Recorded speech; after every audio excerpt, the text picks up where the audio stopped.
देखो, परमात्मा है जी वो तो। हाँ, और परमात्मा तो अपने आप कर दे है।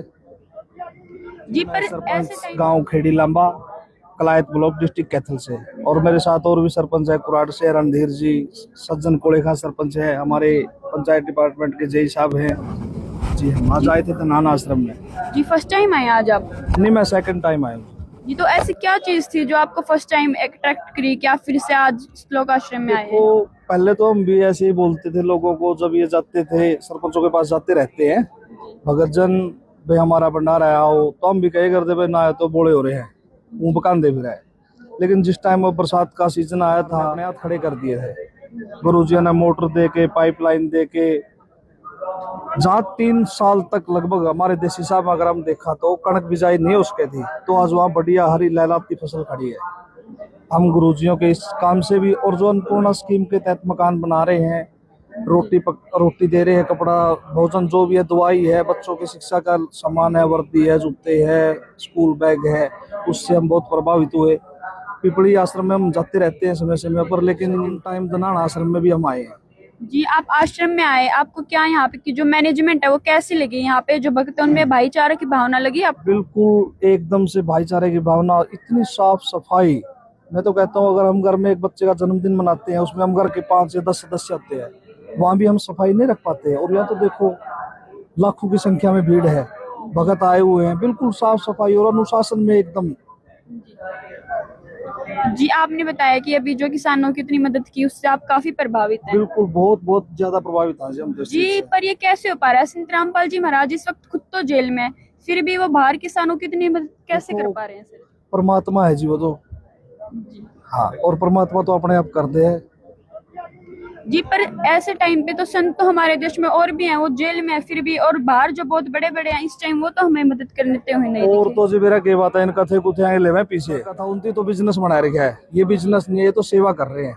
जी जी सेवा की बात आई तो संत रामपाल जी महाराज जी एक और कर रहे हैं कि दहेज मुक्त भारत बनाना है, इसके बारे में आपका क्या कहना ये है? बहुत अच्छी पहल है, और इनको देख के और भी हमारे कैथल डिस्ट्रिक्ट में अभी अभी ताजी 3-4 दिन पहले 2 शादियां भी हुए दहेज रही, तो ये जो बिल्कुल भी दहेज नहीं, ना लिया और ना दिया, बिल्कुल भी जी वापिस कर आपको दिया। लगता है कि जो ये संत रामपाल जी की मुहिम है ये आज के टाइम में सक्सेसफुल हो पाएगी? क्योंकि हमने देखा है कि शादियां आज के टाइम में बहुत धूमधाम से करना पसंद करते हैं लोग, और एक तरफ है कि संत रामपाल जी महाराज ने बेड़ा उठा लिया है कि कोई भी बेटी बोझ नहीं रहेगी, दहेज मुक्त विवाह होगा।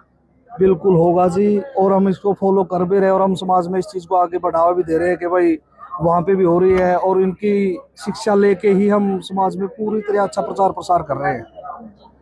जी एक और चीज चला रखी है, कहा जाता है कि आने वाले टाइम में भारत विश्व गुरु बनने वाला है, क्या आपको लगता है वो संत रामपाल जी महाराज जी होंगे जो भारत को विश्व गुरु बनाएंगे? देखिए, इनके लगातार जो समाज सेवा के काम चले हुए हैं, उनको देखते हुए तो लग क्या होगा, क्या हो गया है तो। जी और जो ये प्रयास कर रहे हैं संत रामपाल जी महाराज, इनके तहत आपको लग सकता है कि कलयुग में फिर से सतयुग आ सकता है? बिल्कुल आ सकता है जी। एक बात बताओ, मेरे कणक के 2 किले हैं, जीरे के 2 किले हैं, वो मर गए, सरकार मेरे नहीं घुस दे, भाई मेरे नहीं घुस दे, मैं तो मर गया, अर्ज में बच गया, मैं तो आ गया सतयुग में, और कुछ कराऊंगा। मतलब अब किसान खुश हैं संत रामपाल? इस एरिया के तो खुश हैं, जो डूबे पड़े थे, जो हमारा वर्ग उस साइड पानी नहीं था, खुश तो हम भी, हमारे भाई थे भी किसान थे जो।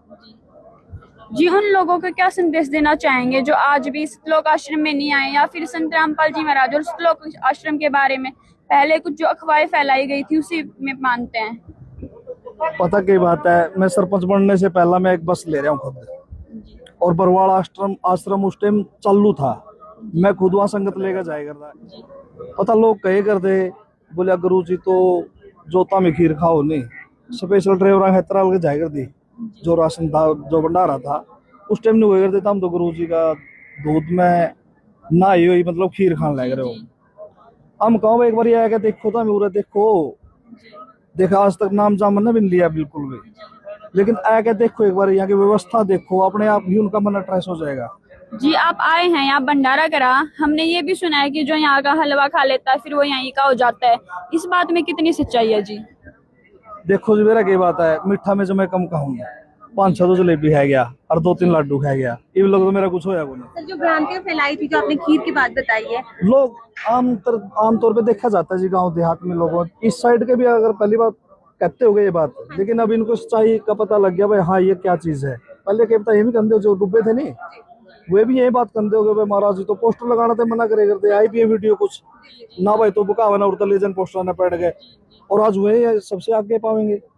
सर जो लोग आज भी पोस्टर फाड़ रहे हैं, संत जी के जो पोस्टर लगाए जाते हैं, इनविटेशन भंडारे के इनविटेशन के पोस्टर लगाए जाते हैं, जो न्यू युवा पीढ़ी है वो उनको फाड़ते हुए वीडियोस भी देखी हमने, उनको आप क्या बोलना चाहेंगे? देखिए उनकी सोच गलत है। हम ये नहीं कहते भाई तुम भगत बनो, एक बार ये आके आप देखो तो यहाँ पे आपको फिर आप उससे आगे भाई आपको अच्छा लगेगा या कैसा लगेगा, पहली बार तो आओगे देखेंगे वो उनका मन ऑटोमेटिक ही बदल जाएगा। ऐसा क्या है सर यहाँ पे आके कि आपको सब कुछ पॉजिटिव लग रहा है आश्रम के अंदर? देखो मेरा क्या बात है, मेरे तो आने था पहला जिस टाइम किसान नहीं मदद तो उसे टाइम पॉजिटिव थे हम तो, लेकिन यहाँ पे आने के बाद अनुशासन, साफ सफाई, भाईचारा, मतलब बस एक मेरा क्या बात है मजबूरी है, मैं सरपंच काम में काम करने पड़ेंगे, नहीं तो यूरा रैपर की तो मजे को नहीं उरे रहकर राजी हम तो। अच्छा तो आपके जाने का मन ही नहीं कर रहा है? बिल्कुल भी नहीं कर रहा, मन में तो बच्चे ने भी लेकर आऊंगा जी अगली बार आऊंगा। अच्छा आगे जो भंडारा होगा उस पर फैमिली के साथ आएंगे आप? कुछ बोलना चाहेंगे सर, कोई मैसेज देना चाहेंगे न्यू युवा पीढ़ी को? देखिए युवा पीढ़ियों को यही मैसेज है, एक तो नशे से दूर रहें और यहाँ पे आएंगे ना, हमने ये नहीं कहते भाई आने से एकदम ही छोड़ दोगे, आप आओ, आ जाएंगे कम से कम 5 घंटे लगे, 5 घंटे तो आप दूर हो नशा से, 2-3 घंटे यहाँ का जो वातावरण देखोगे उससे ही बचोगे, एक दिन तो बच गए। आप लगातार आओ, जुड़ो, ऑटोमेटिक नशे से दूर होंगे।